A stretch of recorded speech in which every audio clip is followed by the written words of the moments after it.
Olá, eu sou Fabrícia Brito, sou coordenadora pedagógica dos anos finais e médio aqui do Colégio Sene, e é um prazer receber hoje a Nicole Green, ex-estudante aqui do Sene, advogada, que veio participar do nosso segundo episódio Entre Livros e Palavras, e vamos falar hoje sobre o uso das tecnologias, o uso dos celulares e as leis de aplicações no ambiente virtual. Então, Nicole, que prazer receber. Bem-vinda, seja bem-vinda de volta aqui à nossa unidade. Eu gostaria de começar perguntando para você, assim, como é que você vê que a internet mudou o relacionamento das pessoas e a nossa exposição na rede social? Assim. Primeiramente, eu gostaria de agradecer pela oportunidade, já estive aqui em alguns momentos, e vamos trazer esse tema tão importante. Bom, a internet ela mudou completamente as nossas relações como seres humanos, assim, em qualquer ambiente, né? Bastante aqui no ambiente escolar. E referente à exposição, ela é uma vitrine, né? Então, hoje não existe mais, por exemplo, um negócio sem o marketing, não existe mais uma pessoa sem uma rede social, podemos dizer assim. Então, as pessoas elas estão se expondo cada vez mais, estão cada vez mais expondo outras pessoas também. É aí o ponto-chave, digamos assim. Porque quando a pessoa ela só se expõe, ela está colocando apenas ela em risco. Mas o que a gente vê nessa nova realidade é uma exposição dela e do círculo social dela. E você acha, qual é o papel da educação, assim? Qual é o papel da escola e da família nesse contexto, assim? Bom, eu acredito que deve haver um diálogo entre escola, pais, alunos, a comunidade como um todo, na verdade. Porque estão acontecendo situações nas redes sociais que os pais não conhecem, por exemplo. Então, esses assuntos chegam aqui para vocês, eu acredito, e vocês vão levar até os pais. Por isso que eu acredito que esse diálogo, um momento como esse, por exemplo, ele é muito importante. Então, é necessário o pai saber o que está acontecendo na escola, o professor saber o que está acontecendo dentro de casa, o aluno ter também esse conhecimento do que está acontecendo no mundo, porque eles são crianças e adolescentes, eles não têm essa noção do global, digamos assim. Então, eu acredito que a educação é importante para promover esse diálogo. E aqui no Sene a gente atende crianças da educação infantil até os adolescentes do ensino médio, né? E a gente vê muitos casos hoje em dia de superexposição de crianças na internet, assim, né? Quais são os riscos que a gente tem em divulgar essas imagens dessas crianças nas redes sociais, assim, enquanto pais, né, e família? Excelente pergunta. Assim, muitas vezes a gente pensa que a própria criança ou adolescente pode se expor, e temos casos que acontecem isso. Só que também há situações em que os pais irresponsáveis fazem a exposição dessas crianças e adolescentes, tá? Então, por exemplo, tem pais que postam toda a rotina da criança, ela acordando, ela tomando café, a hora de ir para a escola, às vezes momentos íntimos, a criança tomando um banho. Isso é uma superexposição, por algumas razões. Primeiro, a gente não sabe se essa criança que futuramente vai ser um adulto, se ela quer ser exposta. Ela pode, por exemplo, se tornar uma figura pública e aquela imagem, aquele vídeo de quando ela era criança não pode relacionar ela a algo que ela gostaria, né? Ou, por exemplo, um famoso, quando ele expõe, ele não sabe se o filho dele vai querer ser famoso ou não, né? Então, ele não dá essa opção para o filho. E os pais, muitas vezes, não entendem que as crianças e adolescentes, elas têm sim direito à intimidade, à privacidade e à própria imagem. Então, eu entendo que eles têm a percepção que eles que vão cuidar daquela criança, daquele adolescente, mas eles têm que pensar que a imagem é daquela criança. Então, aquele adolescente também que não quer bater foto o tempo todo, ele tem que ser respeitado também. E quanto a essa superexposição nas redes sociais, a gente coloca essas crianças como vulneráveis de crimes, os crimes cibernéticos, pornografia infantil, exploração sexual infantil, cyberbullying, tá? Fraude de identidade e outros crimes que podem acontecer. E há uma idade certa para permitir as crianças assim a utilizarem as redes sociais? Uhum. Eu acredito que vai muito de cada contexto familiar. No entanto, redes sociais, por exemplo, vinculadas à Meta, a idade mínima é 12 anos de idade. O que, ao meu ver, não é o correto. Porque com 12 anos a criança ela é uma criança perante a lei, né? Sim. Então ela não tem noção ainda do que está acontecendo. Então ela tem um perfil que ela mesma vai gerenciar, que ela pode conversar com pessoas do mundo todo. Eu acredito que ela não tem essa maturidade ainda. Então, eu Sim. acredito que a partir dos 16, ela poderia ter um perfil dela sozinho, mas ainda assim com monitoramento dos pais e responsáveis até os 18 anos de idade. Você falou ali sobre o cyberbullying, né? Certo. Como é que os pais e os professores podem identificar sinais de que alguém está sendo vítima Uhum. de cyberbullying? Assim, o que caracteriza o cyberbullying é quando a criança ou adolescente, né, pode acontecer com um adulto, né, mas mais esses vulneráveis, ela está no meio de uma pressão de outras pessoas, uma pressão que pode ser física ou psicológica. No ambiente virtual, ele acontece, por exemplo, no jogo online. Todo mundo exclui aquela criança, você não vai jogar com a gente, você é ruim, a gente não quer você na equipe, então começam a excluir aquela criança de maneira repetida, sistemática. Um episódio só talvez não configura, mas um episódio repetido pode vir a configurar, né? O cyberbullying ele já é um crime, ele está realmente no Código Penal. E um dado importante, tá? O Brasil é o segundo país do mundo com maior ocorrência de cyberbullying, tá? Perdendo apenas para a Índia. E se a gente for comparar com relação à população, ainda tem muito mais habitantes. Então, a gente tem um dado aí alarmante. Então, é possível responsabilizar legalmente uma prática de Sim, cyberbullying. com certeza, é possível, né? Já é um crime. E como é que se faz, assim, quais são, o que a gente precisa fazer para poder... Primeiramente, identificar essa situação, se ela está acontecendo, juntar essas provas, digamos assim. Então, na rede social é muito fácil juntar prova, é o print, é a captura de tela, uma imagem, né? E procurar a autoridade, que é o que é a polícia, né? Então, trazer todo esse compilado de provas, a situação, registrar um boletim de ocorrência. Hoje em dia já existe um boletim de ocorrência online, relatando isso, que vai ocorrer uma investigação. Os nossos estudantes aqui fazem com frequência uso de internet, de redes sociais para jogar e tudo mais, e às vezes não consegue identificar essas abordagens, né? Ou até a abordagem de algum pedófilo, alguma coisa nesse sentido, assim, né? Quais seriam as dicas para eles poderem ficarem mais atentos a essas posturas assim na internet? Bom, essa pergunta eu também considero muito importante.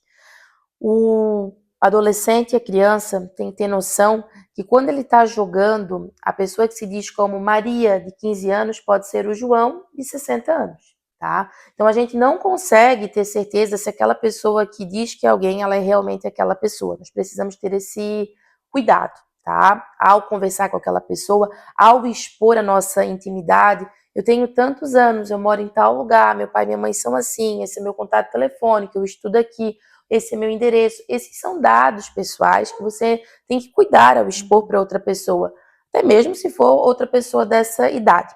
Quando você está jogando, você tem acesso a uma rede de computadores de todo mundo. Então, qualquer pessoa pode ter acesso a você. Então, cuidado. Eu indico que quando estiver jogando online, jogar com pessoas que você conhece. Aqui do teu ambiente escolar, vamos jogar hoje à noite? Alguém que você conhece, que você estuda, né, que é aqui da sua região. Agora, jogar com pessoas de outros lugares do mundo, eu já não indico tanto. Mas se fizer isso, cuidar com quem que você conversa no chat para quando ocorre aquela conversa que tem dados pessoais seu, porque você não sabe se é aquela pessoa. Acontece muita fraude de identidade na internet para que pedófilos eles realmente façam essa captura de pessoas por meio desses jogos online. Além dos jogos online, né, o que se tornou uma febre também entre os adolescentes e as crianças era essa nova moda de aposta online, assim, né? por que que essas plataformas elas ganham tanta adesão assim entre os adolescentes e jovens assim, né? Por que que eles procuram tanto isso? Bom, eu acredito até mesmo que essas nova modalidade de aposta, elas são até mesmo um problema social que nós estamos enfrentando, né? A gente tem pessoas sem condição, por exemplo, jogando, apostando ali e perdendo até mesmo casa, carro, investimentos por conta dessas apostas. E essas casas de apostas, elas são feitas realmente para lucrar e estão muito relacionadas à lavagem de dinheiro e até mesmo ao tráfico de drogas, né? Enfim, outros crimes que a gente não vai entrar aqui agora. Mas é um universo, inclusive, que está sendo investigado. Foi agora alvo da CPI das Bets. Tivemos a presença da ilustre, famosíssima Virgínia lá. E ela está sendo investigada. A Deolane também esteve lá sendo investigada, porque é um esquema muito grande. E atrai muito porque promete dinheiro fácil. No entanto, lá a pessoa pode se cadastrar, colocar, ser vinculada a uma conta bancária e comprometer até mesmo dinheiro, a renda familiar. Né? Já no nosso escritório, aqui em Canelinha, já chegaram casos realmente de famílias que tiveram a casa penhorada, bloqueio em conta bancária por conta das apostas online. Então, assim, é muito real. Não apenas o tigrinho, que é mais famoso, mas outras modalidades também. Tem o aviãozinho, tem vários bichinhos, digamos assim. Então, cuidado se o seu filho está nisso. Realmente envolve dinheiro e ele pode comprometer até mesmo a renda familiar se você não monitorar. Eu ia te perguntar assim, né, como é que a gente, enquanto família, enquanto escola, a gente pode começar a lidar com esses jovens que começaram a apostar, né? Acho que o fato de a gente estar monitorando mais de perto que o filho que, né, está assistindo, está, né, geralmente a gente acaba colocando cartões de crédito vinculado a algumas contas, né? E isso é muito perigoso porque vai direto até para uma criança isso também, né? Sim. Que elas acabam fazendo apostas sem perceber, às vezes fazem E nos compras jogos, comprando as skins, que são as Exato. roupas dos jogos, né? E já está vinculada ali, então a criança ela consegue comprar a quantidade que ela quer e às vezes é muito caro e o pai nem sabe o que está acontecendo. Eu até ia tipo, fazer uma outra pergunta, assim, que é essa questão da lei de proteção de dados, né? Que é essa questão que tem relação ali, né? Geralmente a gente vai aceitando tudo, né? A todos os termos e condições ali, né? Que as páginas vão te oferecendo sem ler. Isso existe algum perigo de a gente fazer isso sem fazer essa leitura, assim? Com certeza, né? Ali nos termos de uso é uma espécie de um contrato de adesão. Então, quando você, por exemplo, entra numa rede social, declaro que li tudo aquilo ali, como se você estivesse contratando aquele aplicativo, né? Então, é bastante importante isso. E ao se cadastrar em alguns sites, muitos ainda não estão atualizados com LGPD. Então, tem sites que pedem vários dados. É e-mail, é telefone, é CPF, RG, nome de pai, nome de mãe, nome do filho. E não é necessário para ser feito um cadastro, né? Até mesmo as próprias lojas físicas, né? A LGPD, ela segue, assim, digamos, um princípio da mínima quantidade de dados, apenas o dado essencial para ser feito um cadastro. Muitas empresas não estão adaptadas a isso ainda, mas nós, como os titulares dos dados, né, o consumidor também, a gente tem que ter essa noção que a gente tem que fornecer apenas o necessário. Sim. E você acha que a internet ela é um espaço seguro ou a gente precisa lidar melhor com ela, assim? Eu acho que é um ambiente que a gente pode aprender muito, extrair muitas coisas, fazer boas conexões, desde que a gente utilize com muita cautela. E até ressalto outro ponto: nós estamos vivendo uma fase de transição para a inteligência artificial. E hoje nós não temos nem mesmo uma legislação que regulamente isso. Então, a IA ela está crescendo, faz vídeo, faz slides, gravação de voz, enfim, faz tudo, né? Mas a gente não tem nada regulamentando isso. Então, a gente tem que usar com cautela, sim. A gente tem uma lei, que foi uma lei recente, né, sobre a questão da proibição do uso do celular nas escolas, né? Aqui, no SENE, a gente tem essa lei em vigor, né? a gente tem alguns combinados internos, que são a utilização dos aparelhos celulares para fins pedagógicos, né? Então, o professor faz um planejamento, ele avisa com antecedência, né, que vai precisar utilizar, porque a gente sabe que também a internet é uma ferramenta de pesquisa, né, e que facilita muito nesse sentido, né, e a gente poder ampliar o nosso planejamento com a utilização, uma boa utilização do uso da internet. Mas a IA, ela também faz com que você perca um pouco do controle quando acaba fazendo, deturpando imagens de colegas, né? Realizando imagens fakes e utilizando isso como uma forma de bullying, né? A gente sabe que a IA ainda tem uma questão muito caminhando para leis, né? Mas como que a gente pode lidar com essa situação dentro da escola, de algum colega que faz uso de imagens do outro colega sem a permissão? Como que funciona isso, assim? Bom, infelizmente, como eu disse, não existe uma lei que regulamente especificamente a inteligência artificial, porque no nosso mundo, o direito é comum as situações na sociedade ocorrerem e depois que a lei é criada. O mundo perfeito seria o quê?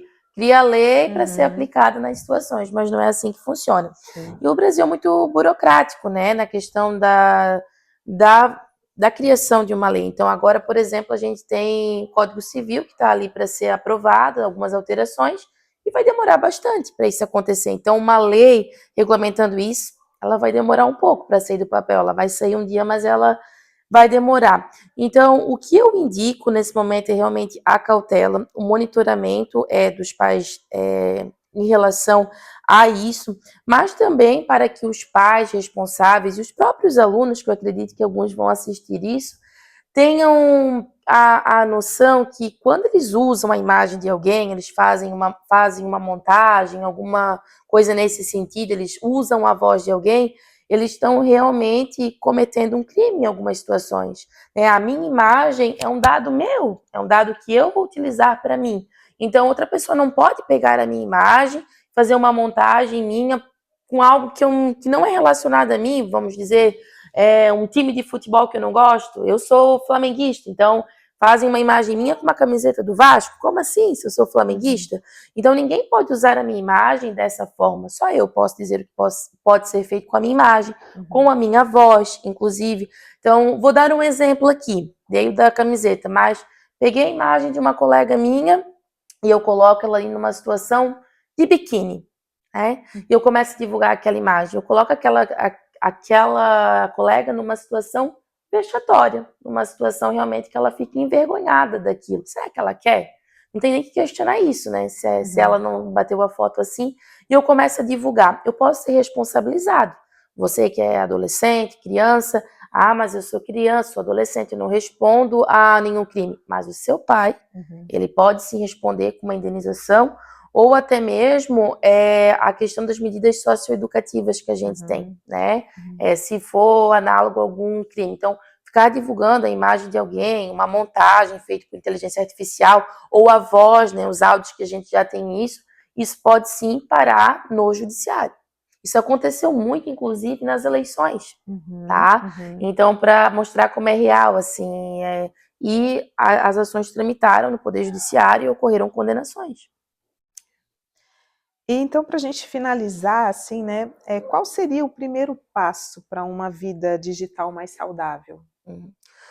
Primeiro, o diálogo entre escola, pais, alunos e professores, na verdade, na comunidade como um todo. Segundo, monitoramento por parte dos pais responsáveis.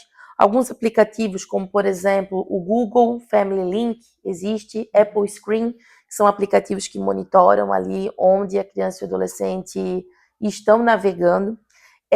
Também a questão de colocar as redes sociais com acesso limitado, exemplificando, Netflix, eu tenho uma criança de 12 anos, só o Netflix Kids, o YouTube Kids que existe, né? Há também aplicativos para celular que eles dão um sinal, um alerta quando há um acesso a algum site que não é permitido. Computadores em ambientes, espaços comuns da casa, então, por exemplo, a sala. Eu acredito que até ali uns 16 anos, não ter um filho com um computador, um notebook dentro do quarto para ele poder ter acesso o tempo todo. E, assim, muita conversa explicando realmente o que pode acontecer, muita orientação. Eu acredito que, por hora, se essas as 3 dicas forem seguidas, eu acredito que a gente possa ter uma navegação mais segura. Nicole, nós estávamos falando ali, né, sobre a questão da inteligência artificial, né?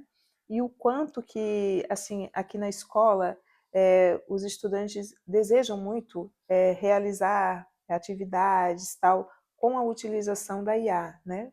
E a gente vem mostrando para eles que talvez esses não sejam um recurso tão interessante a todo tempo, né? Porque ela está ali para nos auxiliar.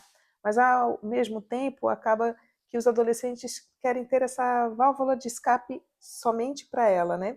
Como é que você acha que essa inteligência artificial ela prejudica no processo criativo dos adolescentes, assim? Bom, realmente muitas pessoas estão procurando a inteligência artificial para o trabalho, para o estudo. Eu acredito que quando a gente já tem a formação da gente, por exemplo, eu já sou formada, né, tenho uma especialização, eu utilizar a IA para refinar o meu trabalho é uma coisa, mas quando eu estou no processo, eu estou aprendendo ainda, é mais complicado. Então, por exemplo, o aluno ele precisa de se desenvolver realmente a lógica, a argumentação, como fazer um texto.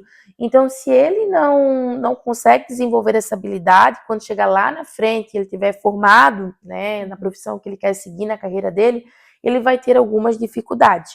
Até mesmo compartilhando algumas situações práticas, no dia a dia a gente trabalha com assistentes, estagiários, e a gente vê essa necessidade de alguns de buscar inteligência artificial para a criação dos trabalhos deles mesmo, tanto para a faculdade quanto para o escritório.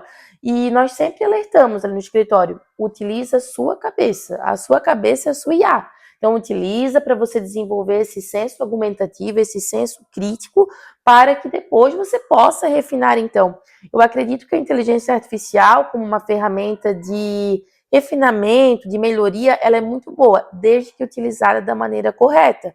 Até mesmo recentemente saiu uma pesquisa mostrando que quando você utiliza ela para refinar um texto seu, você está trabalhando com a sua cabeça ainda. Mas quando você manda ela criar do zero aquilo ali, você não utilizou praticamente nada do seu cérebro. E esses estudantes, depois eles vão fazer o Enem, um vestibular, alguma prova de proficiência. E como que eles vão fazer sem a inteligência artificial? Né? Então, hoje no mercado de trabalho, eu observo muito isso nos estagiários, essa necessidade de buscar inteligência artificial, outros, inclusive, colegas de profissão também, e eu acredito que não é ideal dessa forma. A gente pode refinar, mas não utilizar ela como o centro. Sim.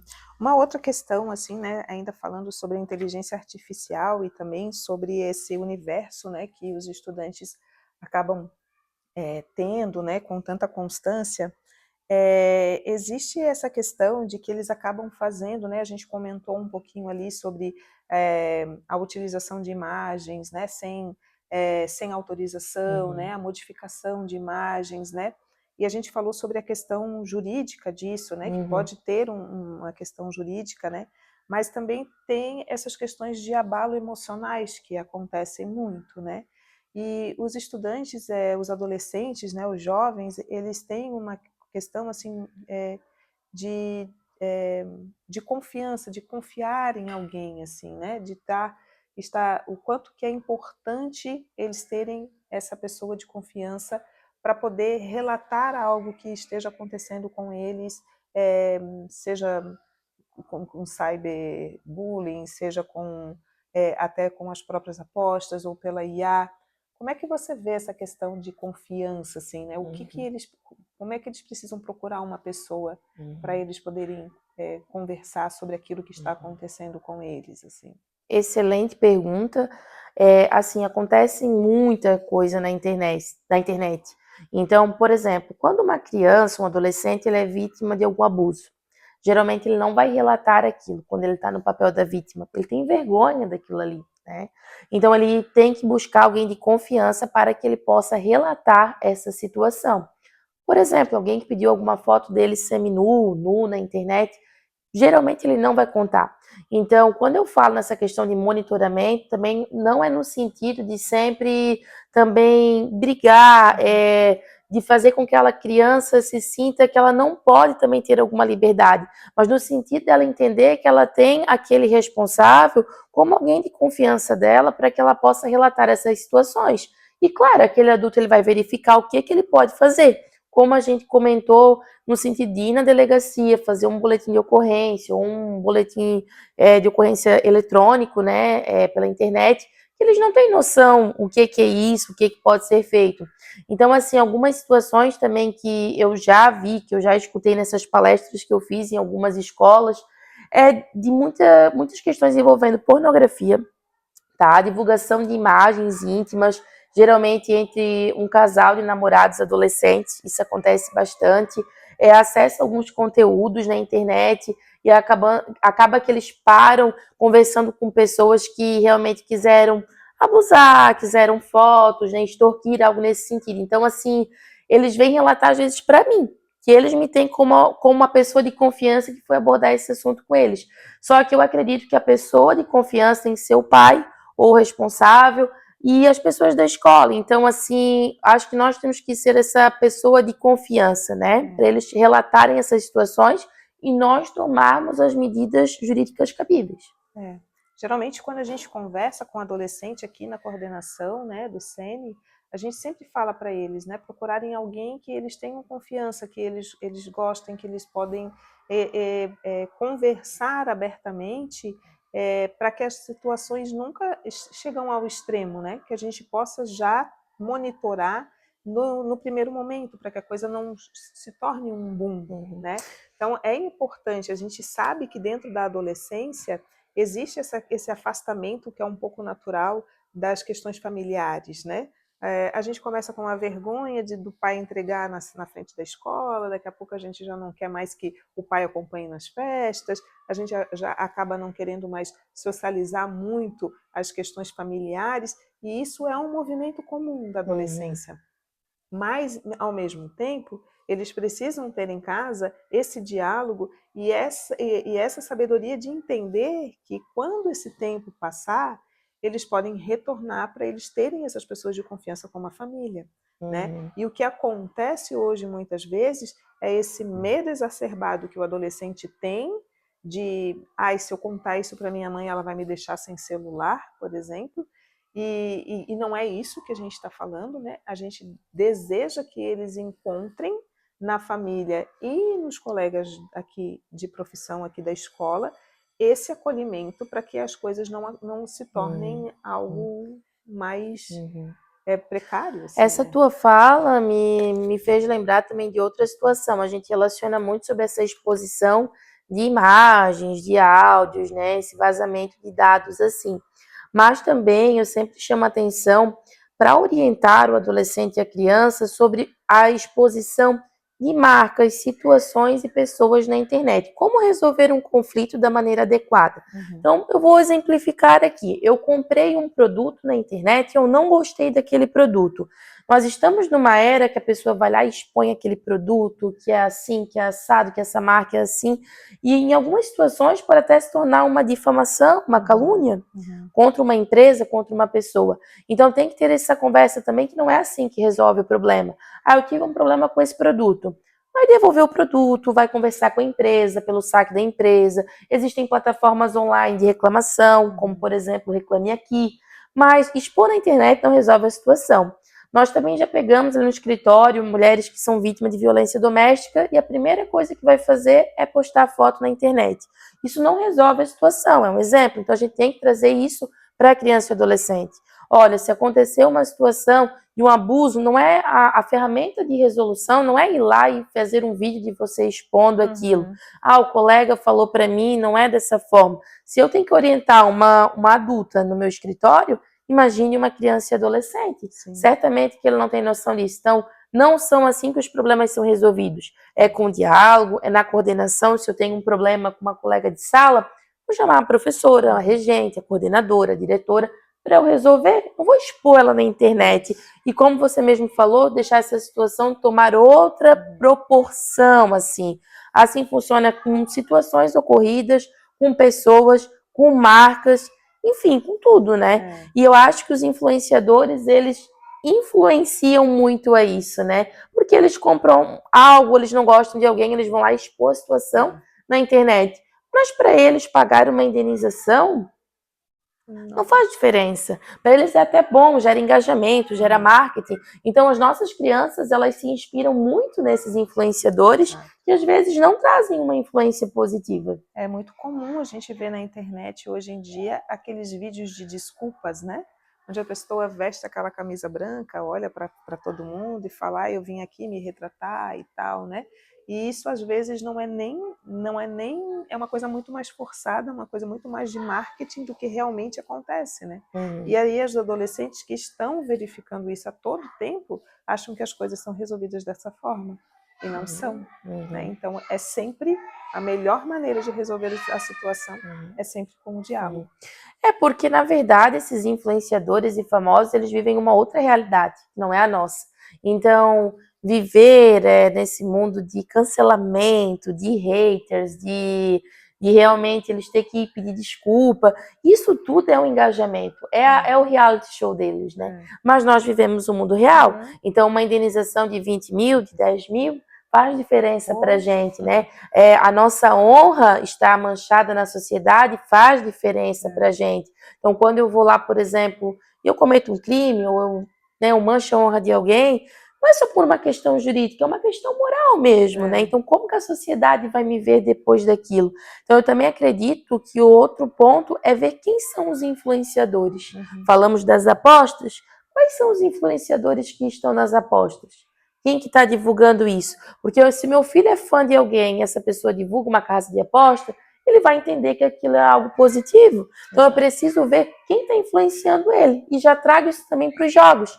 Que agora a gente tem os influencers feitos de inteligência artificial, né? Então nem preciso mais ter um famoso para vincular uma imagem para fazer o marketing. Então esses bonecos, esses avatares que eles chamam, o que que eles fazem? O que que eles influenciam? Fica o questionamento. Nicole, eu agradeço imensamente a oportunidade de conversar com você. Muito obrigada pelos esclarecimentos. Que você possa retornar mais vezes aqui à nossa casa. Seja sempre muito bem-vinda aqui. E a gente agradece demais esse momento que a gente teve aqui com você. Muito obrigada.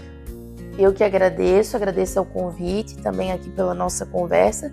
Certamente é importante para toda a comunidade e para mim é um prazer imenso retornar ao Sênior. Obrigada. Até a próxima.